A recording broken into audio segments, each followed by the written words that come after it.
अच्छा, आपके स्कूल के शिक्षक द्वारा हेयर कटिंग कराया जाता है, किस तरीके से देखते हैं आप इसको?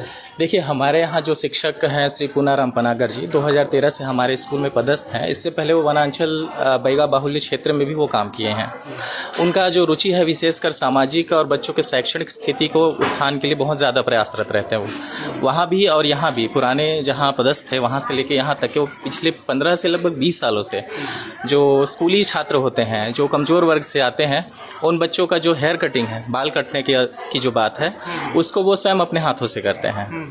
और इससे उनका सोच ये है कि अगर इस पहल से छात्रों के मतलब पालक जो उनको पैसा दिए रहते हैं किसी अन्य काम के लिए, खर्च के लिए, तो उसको वो बचा सकें, बाल कटिंग से बच जाए, और उसी पैसे का इस्तेमाल वो जो है सर प्रेरित करते हैं बच्चों को कि वो स्कूल से संबंधित जो शैक्षणिक गतिविधि में काम आने वाले पेंसिल हैं, बुक्स हैं, कंपास है या कापियाँ हैं, वो खरीदने के लिए उनको प्रेरित करते हैं।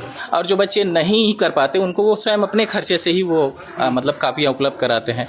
इसके अलावा वो पिछले 10-15 सालों से निःशुल्क कोचिंग भी चला रहे हैं। अपने भवन को उन्होंने इस तरह से बनाया है कि वो एक कोचिंग सेंटर का काम करती है, और जो निर्धन छात्र हैं वो निःशुल्क वहाँ से ट्यूशन और कोचिंग जो है वो ले सकते हैं। उन्होंने प्राइज़ भी रखा है कि कोई बच्चा अगर 10वीं 12वीं में टॉप करता है उनका पढ़ाया हुआ, उन्हीं के कोचिंग सेंटर से उनको 10,000 रुपया पुरस्कार भी देंगे।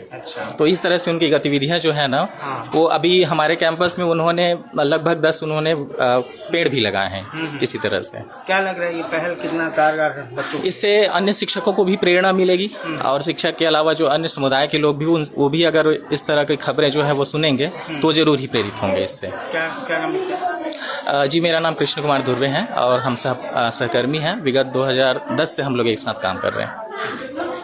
शासकीय स्कूलों में बदहाली और शिक्षकों की लापरवाही आपने बहुत देखा होगा, लेकिन आज हम आपको कबीरधाम जिले के शासकीय पूर्व माध्यमिक स्कूल बोरला ले चलते हैं, जहां पर मेरे पीछे देखिए ये शासकीय स्कूल का एक शिक्षक है जो किस तरीके से बच्चों का हेयर कटिंग कर रहे हैं और क्यों हेयर कटिंग कर रहे हैं, इसका उद्देश्य क्या है, ये सीधे मैं शिक्षक से बात करता हूँ। क्या नाम है सर आपका? सर, मैं पूनाराम पनागर बोरला मिडिल स्कूल बोरला में पदस्थ हूँ, और ये वनांचल के बच्चे हैं, हॉस्टल में रहते हैं।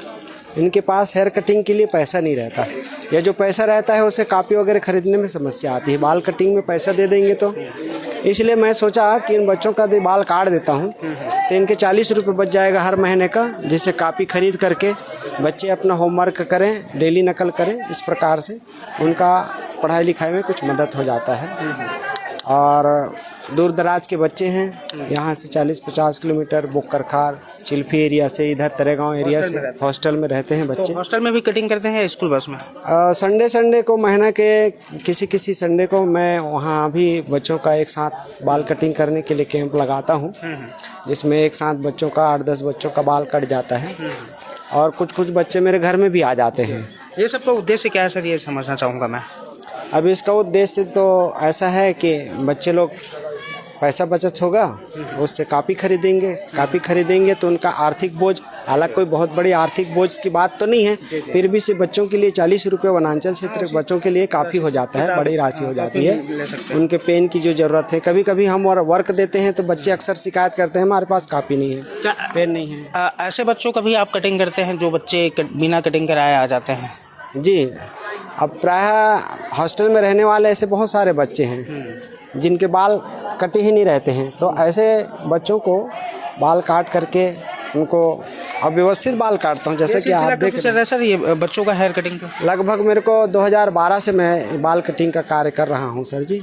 इसके पहले मैं वनांचल बोकरखार महली घाट में था, अभी तक मैं 300 बच्चों का बाल काट चुका हूँ। क्या पहले मैं वनांचल बोकरखार के महली घाट ग्राम पंचायत में था, वहाँ शिक्षक, तो वहाँ टोटल बैगा आदिवासी के बच्चे पढ़ते थे। तो आज से 15-20 साल पहले बैगा आदिवासियों का जो बाल है बहुत बड़े बड़े और वैसे ही कंडीशन में आ जाते थे बच्चे लोग। तो देखिए किस तरीके से यहाँ पर जो है बच्चों का बाल यहाँ पर निःशुल्क तौर पर ये शिक्षक पूनाराम पनागर जी सीधे तौर पर बच्चों का जो जिन बच्चों का हेयर काफ़ी बड़ा रहता है उनका निःशुल्क तौर पर कटिंग करते हैं, और उसके बाद फिर उसी राशि से बच्चों को कॉपी पेन लेने के लिए बोलते हैं। बेटा क्या नाम है आपका?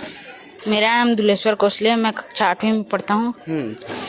और शासकीय कटिंग कहाँ कराते हैं आप? यहीं सर काटते हैं। हाँ।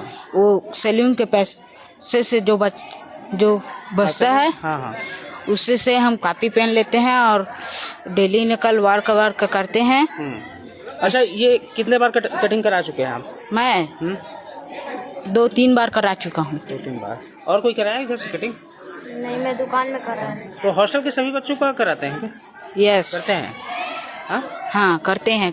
देखिए, ये पूर्व माध्यमिक स्कूल के शिक्षक है पूनाराम पनागर जी। इनका ये पहल न सिर्फ बच्चों के लिए बल्कि बाकी शिक्षकों के लिए भी प्रेरणादायक है, क्योंकि ये जो शिक्षक है न सिर्फ बच्चों का हेयर कटिंग करते हैं बल्कि अपने मकान में बच्चों को निःशुल्क तौर पर कोचिंग भी देते हैं। स्कूल टाइम से निकल करके घर में कोचिंग की व्यवस्था भी उनके लिए किया गया है। और जो बच्चे टॉप 10 में अपनी जगह बनाते हैं उनको 10,000 रुपये उनको प्रोत्साहित के लिए अपनी ओर से भी ये जो इनाम के तौर पर शिक्षक उनको देते हैं। तो कुल मिलाकर के कहा जा सकता है कि शिक्षक का यह पहल न सिर्फ बोरला में बल्कि पूरे ज़िले में चर्चित है। और अब तक यह शिक्षक जो है पहले जो है शिक्षक की कुछ और नाम से पुकारा जाता था, लेकिन बच्चे अब इनको सैलून वाले शिक्षक के नाम से जाने लगे हैं। ऐसे में देखना होगा कि क्या यह शिक्षक की पहल जो बच्चे हैं उनके भविष्य के लिए कितना कारगर साबित होता है। कैमरामैन श्रवण कुमार के साथ सूर्य प्रकाश चंद्रवंशी, IBC 24 कवर्धा।